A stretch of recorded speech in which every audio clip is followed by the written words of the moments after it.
Welcome back to The Jumping Mystic, where we cover everything from quantum jumping to jumping timelines to jumping into long-term commitment with your own nervous system. And today, it's official. It's moving day. Moving day. Yeah. Last time you said we finally get to move into the house we've been designing through the quantum jump primer. I did. So I brought boxes, snacks, and one extremely questionable houseplant. Please tell me you labeled the box as something helpful, like integration and remembering, and not just miscellaneous spiritual stuff. I did better. We've got integration, multidimensional awareness, timeline finesse, and the one that remembers where we put the keys. Perfect, because Section 4 of the Quantum Jump Primer is exactly that. It's the final phase. It is. It's where we stop just touring the house we've built and actually live in it, merging integration and awareness. We're completing the full arc. We really are. Okay, so let's unpack this metaphor a bit more. It feels really important. For the last, 3 sections, we've been building this incredibly solid internal architecture. That's right. Building the home for the version of you who operates from mastery. And it was sequential. I mean, it had to be. Section 1 was all about the foundations. Exactly. Tuning the instrument, Right. the body, the nervous system, getting that stable, non-reactive awareness online first. Because you can't jump smoothly if your instrument is totally out of tune. You really can't. And then came section 2, the inner clearing. The big clean out. Yeah. We went in and we let go of that emotional drag, the deep resistance, the fear patterns. Basically, we cleaned the house to create this spacious, empty canvas. Which is so crucial. You can't shift state if you're, tethered to the past. And then section 3 was about focused direction. That's where you design the intention. You chose the blueprint. You chose the blueprint, you matched the resonance, and really committed to a clear, coherent direction for the future reality you wanted to inhabit. So, okay, we have the tuned instrument, the clean space, and the clear blueprint. The house is built. So why do we even need Section 4? It's what separates what you might call spiritual tourism from genuine embodiment. Spiritual tourism, I like that. So this final section, section 4, it takes the insights, that subtle, energetic architecture, and it locks it into the nervous system. So it's about making that new identity steady, automatic, lived. That's the goal. Integrating the shifts, making sure you remember them under pressure, and navigating timelines with real finesse. So the benefit isn't just feeling good during the jump itself, it's tangible mastery. Yes. You're building a system that can recover faster, maintain coherence, and bring those insights back on cue right when you actually need them. It's the difference between visiting a mansion and, holding the deed to it. We're installing the deep memory that keeps the lights on. Okay, let's dive into these final 4 jumps that lock it all in. The finishing moves of the QJP, starting with jump 12, the Integrator. This is a doppelganger jump. It is. Can you just quickly remind us what the focus of a doppelganger jump is? A doppelganger jump is focused on identity calibration. It means you are specifically engaging with a version of yourself who has already mastered a skill. You're calibrating your own identity to theirs. Exactly. Got it. So jump 12, the Integrator, is about calibrating your identity around integration itself. Correct.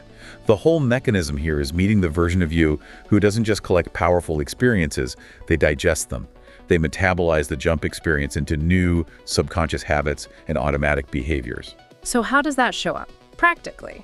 Let's say you get a sharp, critical email from a colleague. Okay, that familiar, tense feeling in the chest. Right. The old you clenches up, breathes shallowly, fires off a defensive reply.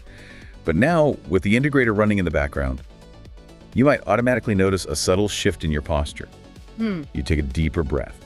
You feel your feet on the floor, and instead of reacting, you phrase a response that is neutral and powerful, not defensive. And that wasn't a huge effort. It was the jump running as an integrated new habit. It's the moment the spiritual lesson becomes a somatic reflex. It's like actually unpacking the boxes, Yeah. So the house functions without you having to hunt for the silverware every morning. Precisely. And that smooth functioning leads right into jump 13, the multidimensional self. Another doppelganger jump, another identity calibration. This one feels so necessary because once you start doing this work, your awareness expands and you realize you have all these parallel possibilities. I could do this or that. It can feel scattering. That's the exact obstacle it addresses, fragmentation. The mechanism is meeting the version of you who can hold awareness of multiple parallel possibilities, the infinite you. without getting scattered or anxious or paralyzed. Because so often when people first bump up against that, they panic. They feel like they're losing their solid sense of self. But the multidimensional self jump stabilizes your center. The benefit isn't confusion. It's a quiet stability. You can sense, I could be this or that or even both without panic. You realize there are many rooms and hallways in this house. But there is still one central home base, one coherent owner. You are vast, but you're also whole. And that coherence, that stability that prepares us for the final navigational piece, doesn't it? It gives you the stability you need to trust your somatic signals. Which brings us to jump 14. And this shifts types. This is the timeline tracker. A timeline field jump. So, focused on nervous system immersion. That's it. So we're not meeting a different version of ourselves here. We're diving straight into the environment to feel the difference. It's the difference between reading a map and actually driving on the road. A perfect analogy. This is somatic learning that just bypasses all the mental chatter. So what does that feel like if you're trying to make a big decision, say? You gain finesse. Yeah. Let's say you have 2 job offers.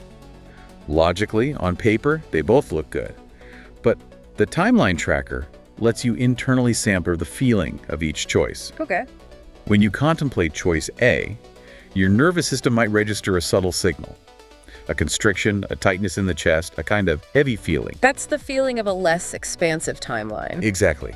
And then when you contemplate choice B, the signal is different. It's a visceral sensation of spaciousness, a feeling of aliveness, maybe an opening in your throat, and you learn to trust that signal over all the overthinking. So you're choosing the hallway based on the feel of the floor beneath your feet.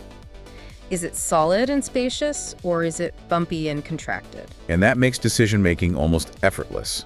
It installs the change directly through experience. Which brings us to the final one, the culmination. Jump 15, Yeah. the one who remembers. Yes, the last doppelganger jump. And this brings us full circle on identity calibration. But we already did the integrator in jump 12. How is this one different? How does it deepen the work? That's a great question. The integrator makes new habits automatic. The one who remembers is all about continuity and recall. The mechanism is meeting the version of you who reliably remembers and carries the energetic upgrades from every single jump we've done, jumps 1 through 14, and ensures that continuity over weeks, months, years. So how is that different from just reminding yourself? Mentally, it changes the access point. A reminder is top-down, it's mental. This installs a bottom-up, felt reference point. So when life gets loud and chaotic, you're blindsided by criticism or a financial setback.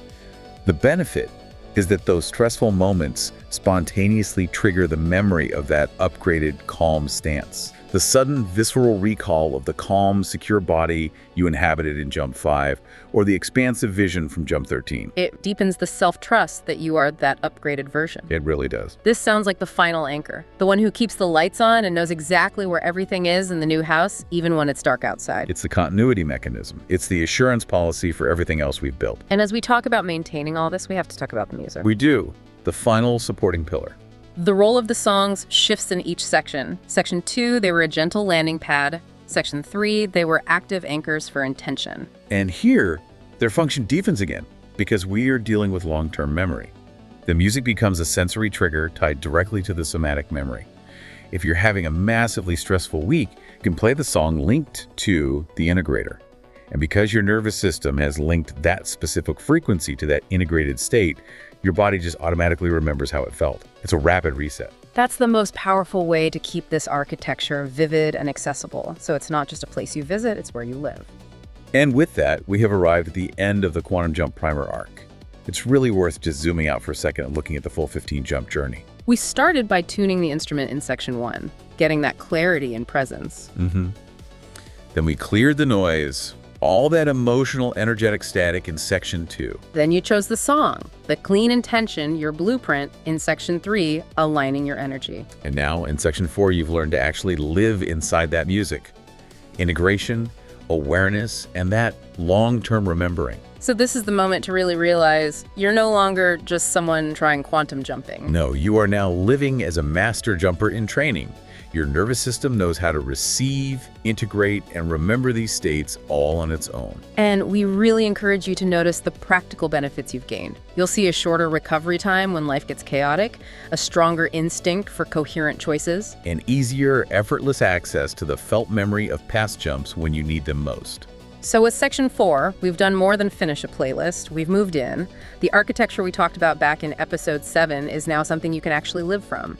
You've tuned the instrument, cleared the noise, chosen the song, and now learned how to keep hearing it even when life gets loud again. If you've been walking this arc with us, take a moment to really register that. You're not just someone who did a few jumps. You're someone whose nervous system now knows how to jump, integrate, and remember. And this is just the beginning.